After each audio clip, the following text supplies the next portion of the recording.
স্বপ্নগুলো ডানা মেলে নতুন ভোরের আলোয়, নিজের হাতে গড়ব পথ, আত্মবিশ্বাস ভালোয়। উদ্যোক্তা হব, দেশ গড়ব, নতুন দিনের কর্মে কর্মে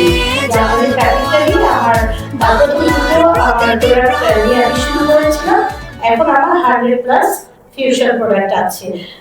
তাছাড়া আমি বাংলাদেশে অনেক উদ্যোক্তাদের ছোট ছোট করে প্রোডাক্ট তৈরি করি।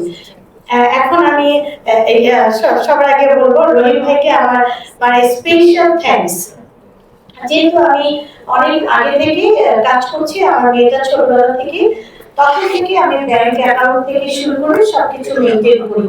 একটা নাম্বার পয়সা ব্যাংকিং বিজনেস অ্যাকাউন্ট আছে, আমি সেগুলোতে ট্রানজেকশন করছি, আমাদের বিকাশ অ্যাকাউন্ট, এবং আমরা যে তাঁতি ভাইদের কাছ থেকে জার্নালিটা কালেক্ট করি, আপনারা জানেন তাঁতি ভাইরা কিন্তু একদম ক্যাশে আমাদের কাছ থেকে ফ্যাব্রিক নেয়। হ্যাঁ, তারপর আমরা তাদেরকে চেষ্টা করি যে বিকাশে তাদেরকে নিয়ে আসার জন্য। এখন তো আমরা তাদেরকে ব্যাংকেও নিয়ে আসতেছি, এবং পাশাপাশি আমরা আমাদের যে ফ্যাক্টরি, আমার যে ফ্যাক্টরি, এটা স্টাফদের অ্যাকাউন্টও আমরা ব্যাংকে করেছি। এখন আসলো লোনের ব্যাপারে। লোন আসলে লোনের জন্য আমি কখনোই অ্যাপ্লাই করিনি, তো হঠাৎ করে এসএমই ফাউন্ডেশন একটা আমাদের ট্রেনিং অ্যারেঞ্জ করলো, যেটা হচ্ছে কোনো রিসোর্টে আমরা গিয়েছিলাম। তো যাওয়ার পরে লোনের জন্য ওনারা বললো যে আপনি কখনই কোনো লোন নেন, আপনি লোন নেন।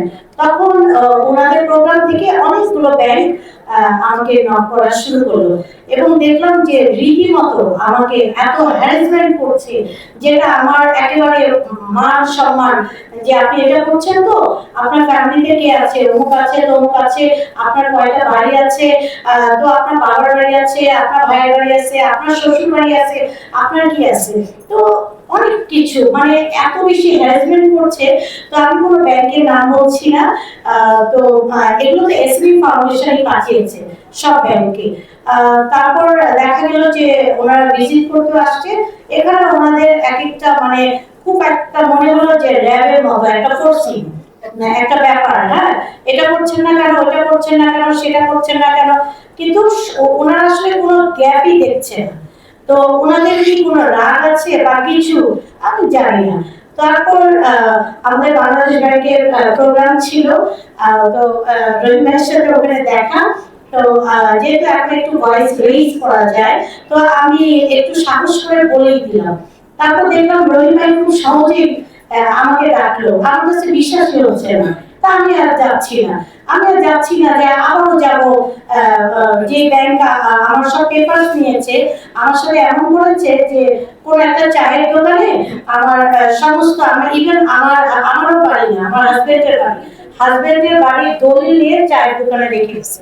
তারপর হোয়াটসঅ্যাপে অনেকদিন পরে লিখেছে যে ম্যাডাম আপনার চায়ের দোকানে আপনার বাড়ি দলিল। আমি তো মানে লজ্জায় শেষ আমার এলাকার ভিতর। তো যাই হোক, আমি আর কি বলবো, রহিম ভাই অনেক আমার সবকিছু রেডি করতেছে, অনেক ফটো আসতেছে। আমি কিছুতেই ব্যাংকে যাব না, কারণ আমার কাছে মনে হচ্ছে এই অসম্মানটা আমি নিতে পারবো না। কারণ শুধু টাকা ছাড়াই আমি বাংলাদেশে যদি 10 জন উদ্যোক্তা নাম আসে, তার মধ্যে মেঘনা একটা নাম থাকবে, আর সেখানে আমি যদি ইনসাল্ট করি, সেখানে অন্য নারীদের তাহলে কি একটা অবস্থা। তারপর আরেকটা প্রোগ্রামে যখন গেলাম, তখন রহিম ভাই একটু মন খারাপ করে বললো আপনি তো আসলেন না গত 3-4 মাস যাবত। তারপর আমাদের যে এরিয়া ভিত্তিক মিরপুরের ম্যানেজার স্যার, উনিও আমার বাড়িতে গেছেন। উনিও রীতিমতো আমাকে ফোন করে খুব অভিমান করতেছে, বলে আপনি তো আসেনই না। তো আমি ওনাকে বলতেছি অনেক কিছু, যে এটা সেটা, আসলে আমি ওটা নিতে পারতেছি না, অসম্মানটা নিতে পারতেছি না। তারপর যখন আস্থা দিল রহিম ভাই, আমি গেলাম। হ্যাঁ, আমার কিছু ল্যাকিংস ছিল, ছোটখাটো, খুবই ছোটখাটো। এটা এত সুন্দর করে ওনারা বুঝিয়েছেন, যেটা আমরা হয়তো ম্যানুয়ালি স্টক রিপোর্ট গুলো করি, সেটা ওনারা আমাদেরকে হাতে কলমে আমাকে মিরপুর ব্রাঞ্চ থেকে শিখিয়েছে। ওটা করেছি, অটো দেখলাম আমার অ্যাকাউন্টে লোনের টাকা চলে আসছে। Thank you so much.